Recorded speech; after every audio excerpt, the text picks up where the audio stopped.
All right, let me hear you, bike balls. Bike! Bike! Bike! Bike! If you want to rock that, roll with us. Bike! Bike! Bike! Bike! If you want to rock that, roll with us. Happy 4th of July!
one back there that's a slow boy.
From the redwood forest to the Gulf Stream waters, this land was made for you and me. This land is your land, this land is my land. From California to the New York Island, from the redwood forest to the Gulf Stream waters, this land was made for you and me. From the redwood forest to the Gulf Stream waters, this land was made for you and me. Thank you, thank you. Good morning, everyone, and welcome to Fairhaven's July 4th celebration here at beautiful and historic Fort Phoenix. What a difference 24 hours can make. We actually have a beautiful day today. So welcome to everyone, and thank you for coming out, not only to watch the parade, but to be here and celebrate 4th of July with us as well, and the firing of the 5 Seacoast cannons, which I know are always a big hit. As we start the program, I'd like to introduce our Director of Community Development, Ms. Alyssa Botello.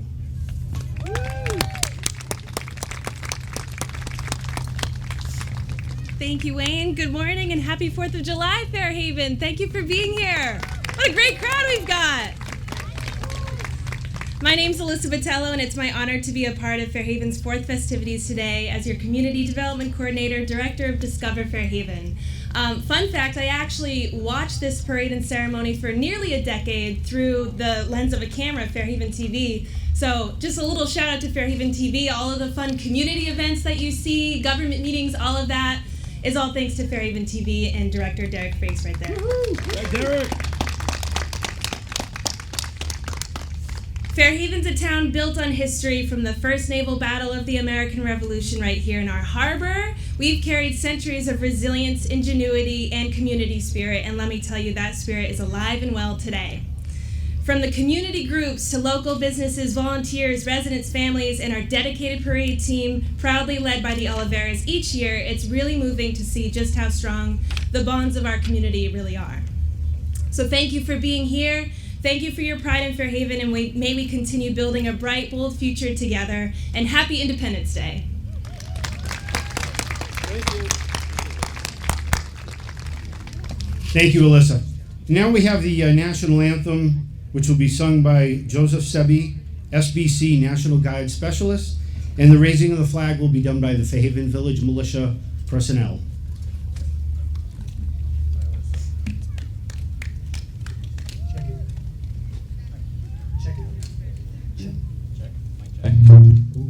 Mic check. Mic check. All right.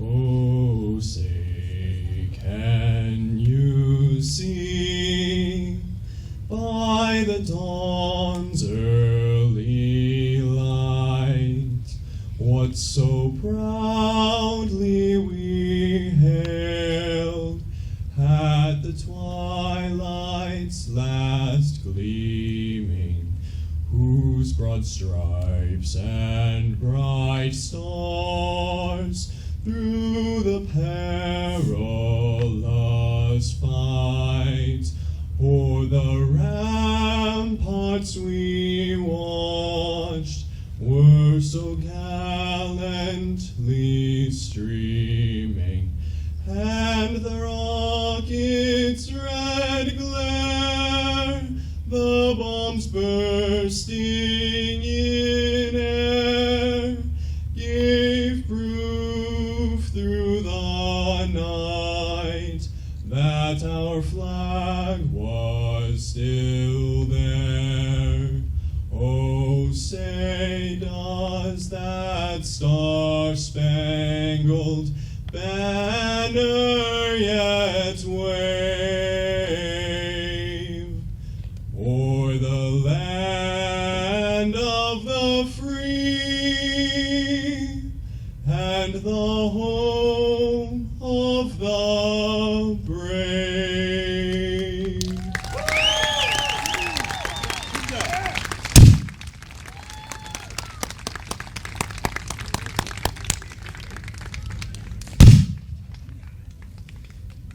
Thank you again to Joseph Sebi of the National Guard's specialist.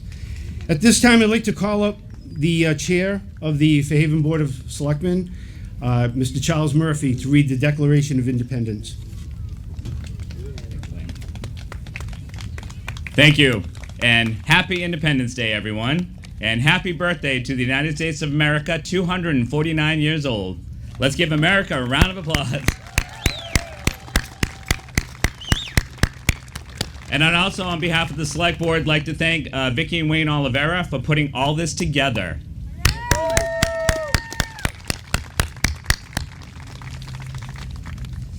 Now I have the honor of reading the Declaration of Independence. In Congress, July 4th, 1776, the unanimous declaration of the 13 United States of America, when in the course of human events it becomes necessary for one people to dissolve the political bands which have connected them with one another, and to assume among the powers of the earth the separate and equal station to which the laws of nature and nature's God entitle them. A decent respect to the opinions of mankind requires that they should declare the causes which impel them to the separation. We hold these truths to be self-evident, that all men are created equal, that they are endowed by their Creator with certain unalienable rights, that among these are life, liberty, and the pursuit of happiness. That to secure these rights, governments are instituted among men, deriving their just powers from the consent of the governed, that whenever any form of government becomes destructive of these ends, it is the right of the people to alter, to abolish it, and to institute new government, laying its foundation on such principles and organizing its powers in such a form as to them shall seem most likely to affect their safety and happiness.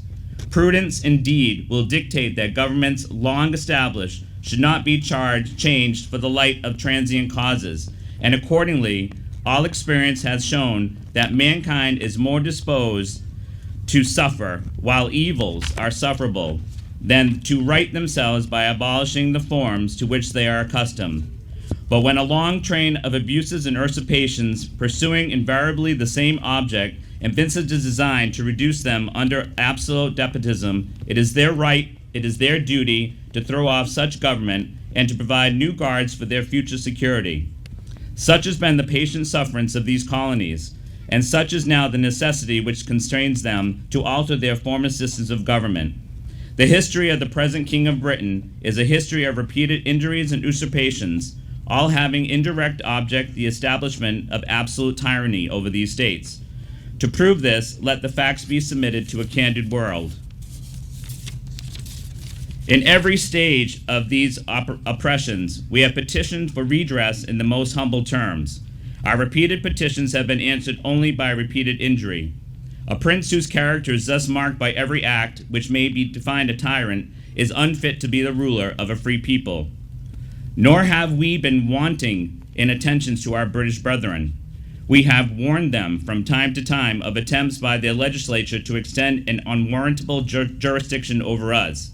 We have reminded them of the circumstances of our immigration and settlement here. We have appealed to their native justice and magnanimity, and we have conjured them by the ties of a common kindred to disavow these usurpations, which would inevitably interrupt our connections and correspondence. They, too, have been deaf to the voice of justice and of consequently. We must, therefore, acquiesce in the necessity which denounces our separation and hold them, as we hold the rest of mankind, enemies in war, in peace, friends. We, therefore, the representatives of the United States of America in General Congress assembled, appealing to the Supreme Judge of the world for the rectitude of our intentions, do in the name and by the authority of the good people of these colonies, solemnly publish and declare that these united colonies are, and of right ought to be, free and independent states, that they are absolved from the allegiance to the British Crown, and that all political connection between them and the state of Great Britain is and ought to be totally dissolved, and that as a free and independent states, they have full power to levy war, conclude peace, contract alliances, establish commerce, and do all other acts and things which independent states may of right do. And for the support of this declaration, with a firm reliance on the protection of divine providence, we mutually pledge to each other our lives, our fortunes, and our sacred honor. Ladies and gentlemen, this is your Declaration of Independence.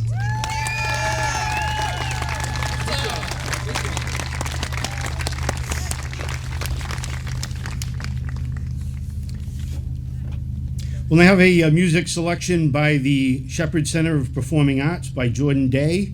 This will be Army, Navy, Air Force, and Marine themes.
Mr. Jordan Day, everyone.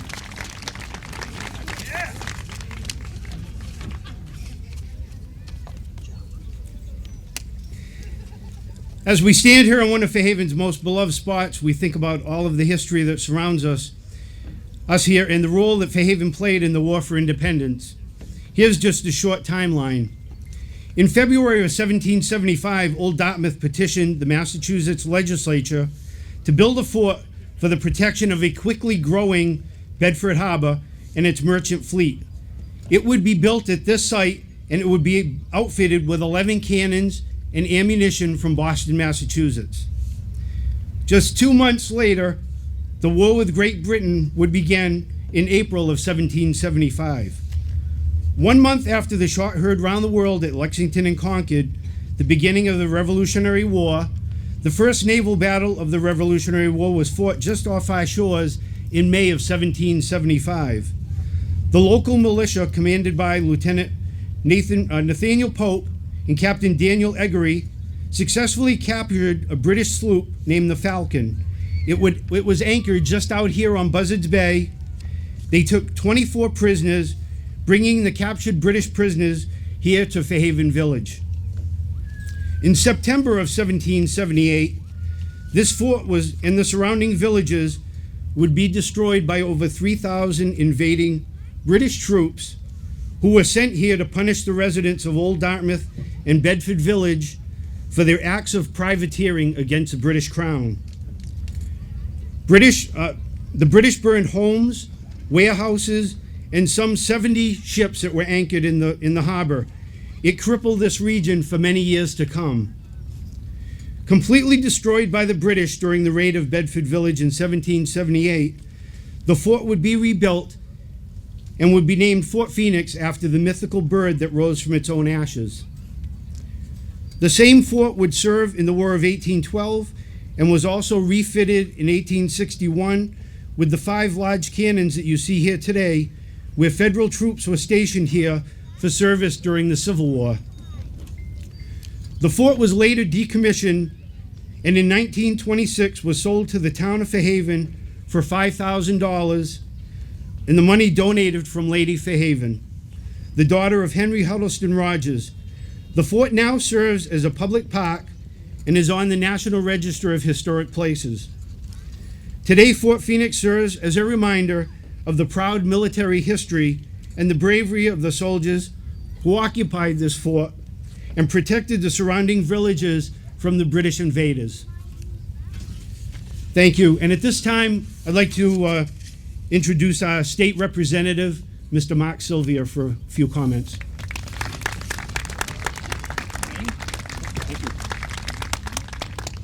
Thank you very much, Wayne, and I'd like to join Select Board Chair Charlie Murphy in thanking you, Wayne, and Vicki, the volunteers, town employees, Discover Fairhaven, all the marchers, the musicians, and the Fairhaven Village Militia for putting together such a terrific parade and celebration.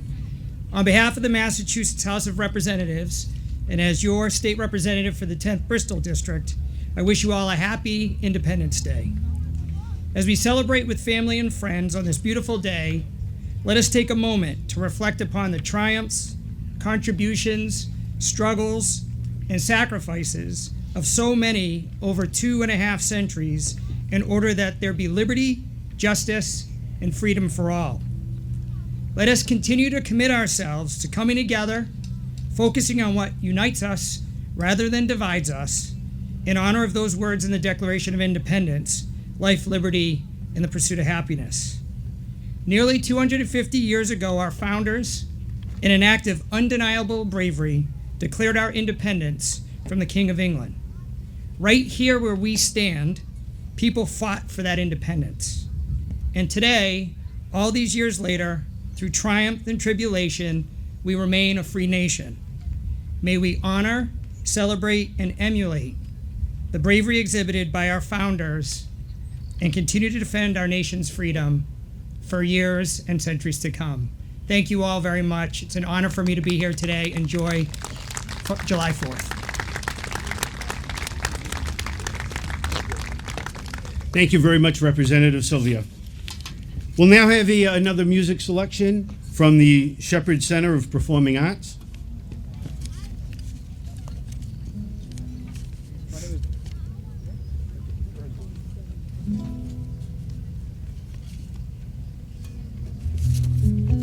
My name is Brian Knight. I'm with the Shepherd Center for Performing Arts, as we've heard many times before here. I want to thank you all for coming out today. And I also want to thank the Fairhaven Militia and the City of Fairhaven, or Town of Fairhaven, excuse me, the Town of Fairhaven, the Selectmen, Representative. So glad that everyone came out. Thank you so much. Let's give them a round of applause, please.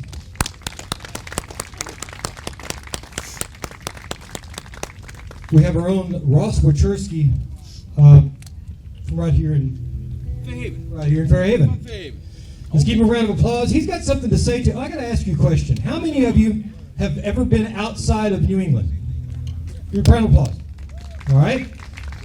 How many of you ever been to Florida, to Maine, west of the Mississippi? Okay. How many of you ever been to California? All right. Alaska. Right, we got one up here, got one over here. Hawaii. All right. Ross Wachurski has something to say a little bit about that as well. Thanks, Brian. July 4th, 2025, right? 2025 still alive. Thank you, Brian, for giving me the opportunity to play for the whole town. I really appreciate it. I'm going to do some Johnny Cash for everybody. I've been everywhere. I was toting my pack along the dusty Winnemucca Road, when along came a semi with a high-end canvas-covered load. If you're going to Winnemucca Mac, with me you can ride. So I climbed into the cabin, then I settled down inside. He asked me if I seen a road with so much dust and sand, and I said, listen, I've traveled every road in this here land. I've been everywhere, man. I've been everywhere, man. Crossed the desert bare, man. Breathed the mountain air, man. Of travel I had my share, man. I've been everywhere. I've been to Boston, Charleston, I've been to Reno, Chicago, Fargo, Minnesota, Buffalo, Toronto, Windsor, Sarasota, Wichita, Tulsa, Ottawa, Oklahoma, Tampa, Madama, Paloma, Bangor, Baltimore, Salvador, Amarillo, Tocopilla, Barranquilla, Rempadilla, I'm a killer. I've been everywhere, man. I've been everywhere, man. Crossed the desert bare, man. I breathe the mountain air, man. On travel I had my share, man. I've been everywhere. All right, here comes Boston.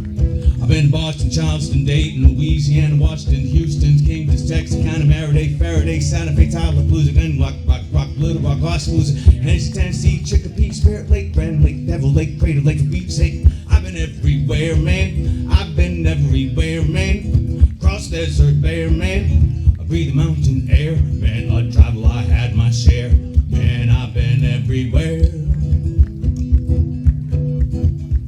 I've been to Louisville, Nashville, Knoxville, Auburn, Seville, Jacksonville, Waterville, Costa Rica, Pittsfield, Springfield, Bakersfield, Shreveport, Hackensack, Cadillac, Fond du Lac, Davenport, Idaho, Jellicoe, Argentina, Diamantina, Pasadena, Caladina, see what I mean? I've been everywhere, man. I've been everywhere, man. Cross the desert bare, man. I breathe the mountain air, man. On travel I had my share, man. I've been everywhere. All right, where else have I been? I've been to Pittsburgh, Boxburg, Gravelburg, Carlsbad, Rosburg, Rexburg, Vicksburg, Eldorado, Larimer, Apple, Haverstraw, Chattanooga, Chaska, Nebraska, Alaska, over like Baraboo, Waterloo, Kalamazoo, Kansas City, Sioux City, Dodge City, what a pity. I've been everywhere, man. I've been everywhere, man. Cross the desert bare, man. I breathe the mountain air, man. Of travel I had my share, man. I've been everywhere.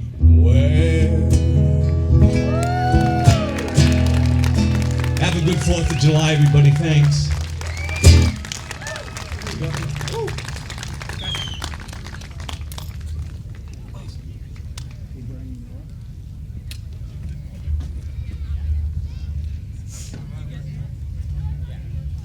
That was Ross Wachurski. He's another regular at the Shepherd Center. Thank you guys so much for coming out. What's up next, Wayne? We just got our thank yous and we'll All right, cannon well, firing. So Wayne, I want to thank you.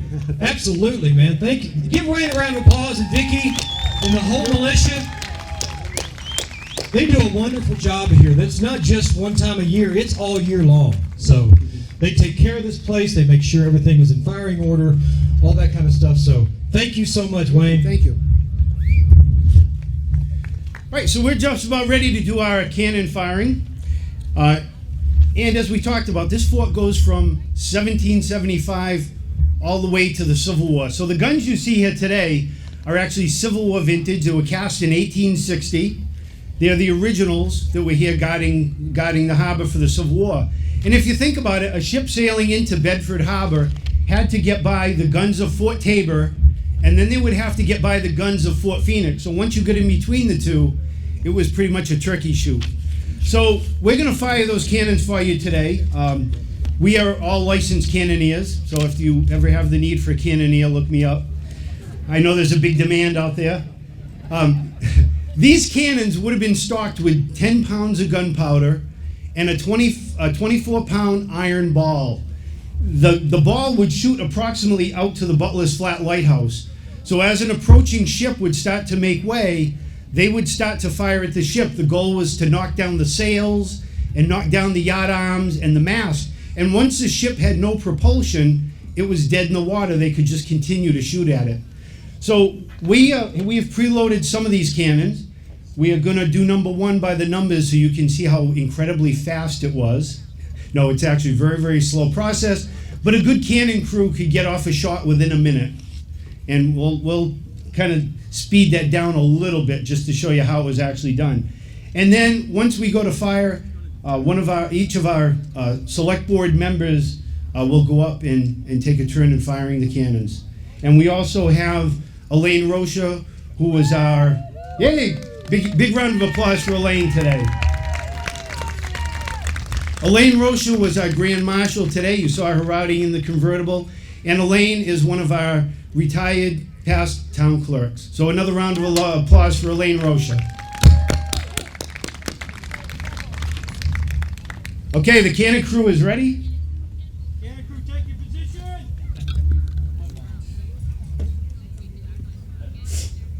Clear the vent. Okay, they're clearing the vent to make sure there is no debris in the touch hole. Stop vent. They yell the order to stop vent, which puts pressure over the touch hole so nothing ignites the powder once it's placed in. Worm the gun. They're worming the gun. That spring-like device goes in, takes out any of the unburned burlap that might have been in that 10 pounds of gunpowder, and takes any debris out of the barrel of the cannon. Vicki, Wet sponge. They're wet sponge. They put a wet sponge all the way down to the barrel to make sure no embers are still burning. So when they put the new charge in there, it doesn't pre-ignite. Dry sponge. Then they, of course, dry sponge to take out any residual water to make sure that the gunpowder doesn't become saturated, because you always want to keep your powder dry.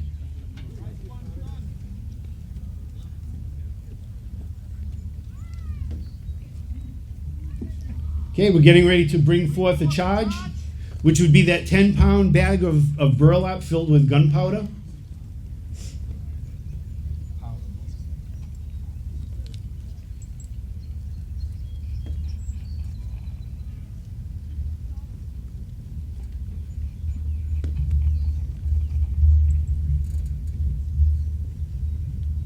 Okay, the charge is placed into the barrel, and you notice these are all front-loaded cannons. Everything is done from the front while the enemy is firing at you.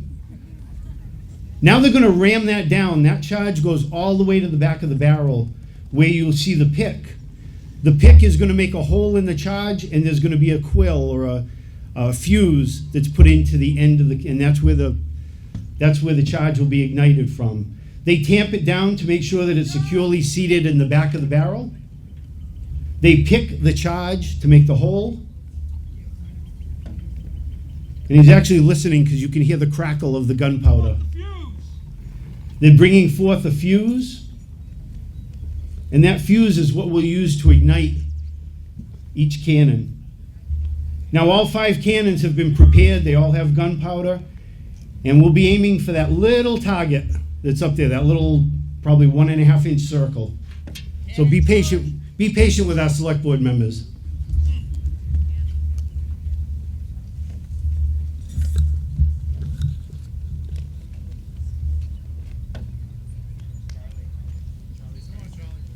We're gonna, Charlie, we're gonna save you for 5. That's okay. Yeah, with the lane. So who wants to go first?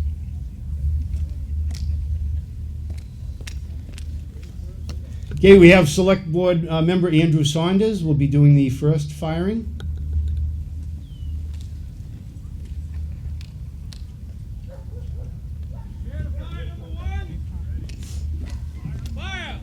Fire! Nice job, Andrew. You got a future as a cannoneer. You have it. Test. Good job, Andrew. You have a good future as a cannoneer.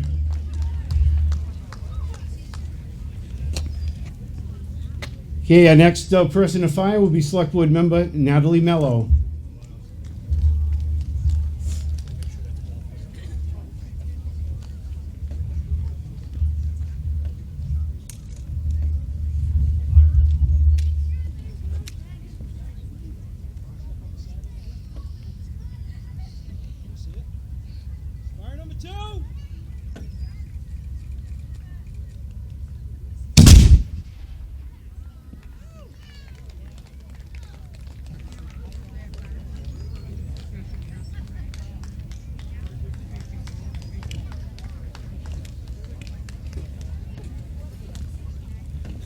Okay, firing number 3, we actually have select board member Keith Sylvia and our state representative Mark Sylvia.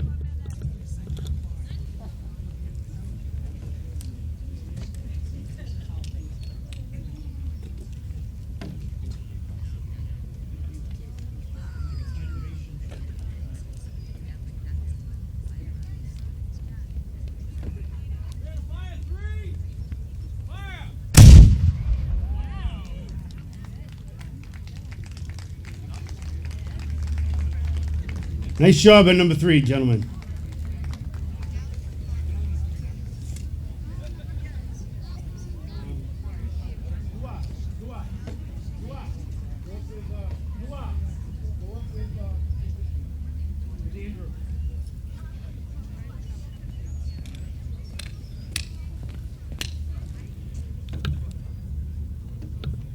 Okay, firing number 4 will be select board member Andrew Romano and Private Duart, one of our veterans. Firing number 4.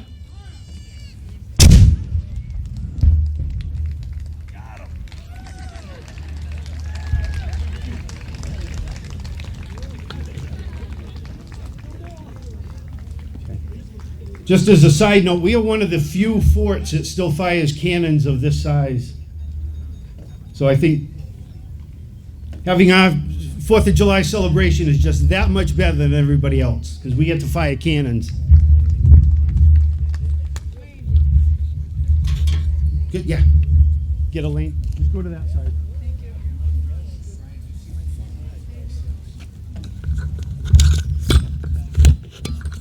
Okay, firing number 5, we have select board member Charlie Murphy, who is the chair of the select board, and Elaine Rocher, our grand marshal.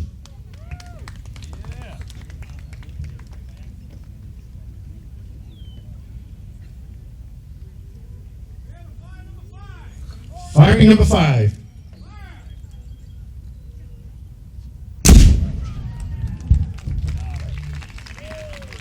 Nice job to the cannon crew. All 5 went off without a hitch.